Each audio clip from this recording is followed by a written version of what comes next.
saya hormati awak media yang dengan setia bersama dengan kita di tempat ini. Semoga sehat selalu. Jadi apa nih yang mau ditanyakan apa? Pak, tadi Bapak sempat menyebut bahwa lahan sawit bakal digunakan untuk mendukung program Presiden. Itu bakal ada regulasi yang mengatur hal tersebut, dan apakah harus dilakukan sawit itu kalau bisa dialihkan dari lahan?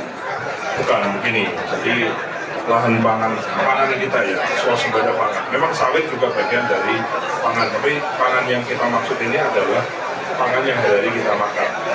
Baik itu pangan seperti padi, jagung, kedelai, juga termasuk hortikultura, misalnya termasuk cabai dan seterusnya ya, sayur-sayuran dan buah-buahan.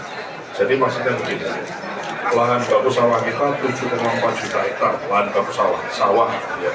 Nah, sementara kebun sawit kita itu ada hampir 17 juta hektar. Nah, kalau sawitnya sudah tinggi, tentu saja kita nggak bisa nanam di bawah. Yang kita maksud adalah pada saat ada permajaan sawit, kan berarti sawit yang sudah tua kan ditebang nih, kemudian diganti dengan sawit baru.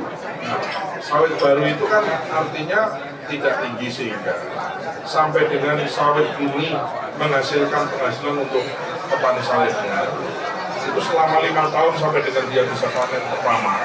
Kita berharap pemerintah dalam hal ini Kementerian Pertanian itu salah satu programnya adalah kita ingin mereka kita minta ya, untuk menanam tanaman pangan.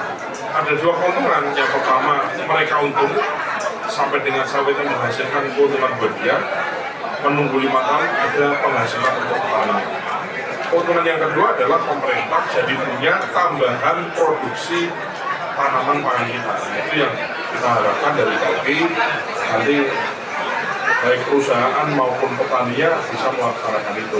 Itu yang saya kira untuk kita bahas menjadi bagian salah satu kampanye besar dari GAPI, kampanye besar bagi industri kita bagaimana ikut andil serta menambah produktivitas tanaman pangan kita. Itu sih maksudnya begitu. Ini kembang sari ya?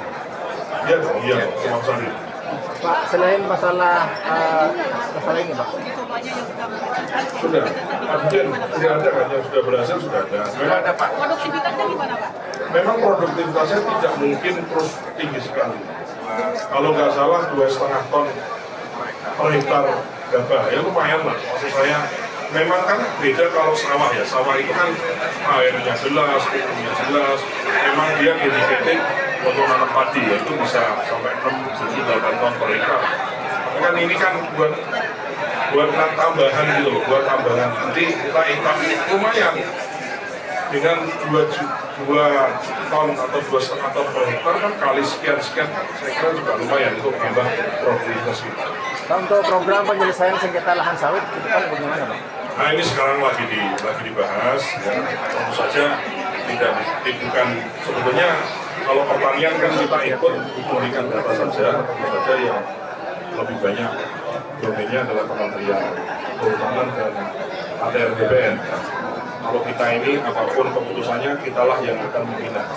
Jadi semua keputusan sudah selesai, pertanianlah yang sebagai pembina. Pak, terkait kesiapan B40 Pak Wamen tadi menyinggung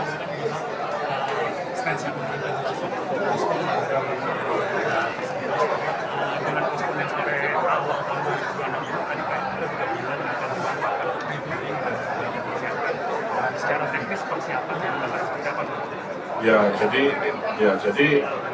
Ya lumayan lah dapat extend. Nah, kita lagi dorong ke pengusaha dan pelaku sawit kita untuk supaya bagaimana kita percepatan namanya ESTDB. Jadi kalau perusahaan sawitnya itu di Spiritbun itu saya kira kalau perusahaan sawit sih hampir dandil lah ya, saya kira untuk pendataan kemudian apa itu namanya traceability-nya itu udah beres kan, karena korporasi kan. Jadi sekali register langsung kan. Nah, yang menjadi tantangan kita adalah kalau di sawit juga sawit rakyat yang mitra dari perusahaan, yang plasma dari perusahaan itu relatif pembinaannya jelas ada kantor ya. Ada pembinaan karena kan perusahaannya kan berkepentingan. Yang menjadi tantangan kita adalah sebagian beberapa bagian petani sawit kita yang belum bermitra dan juga petani sawit kita yang bersifat swadaya, ditambah petani kebun kopi, karet, dan kakao kita.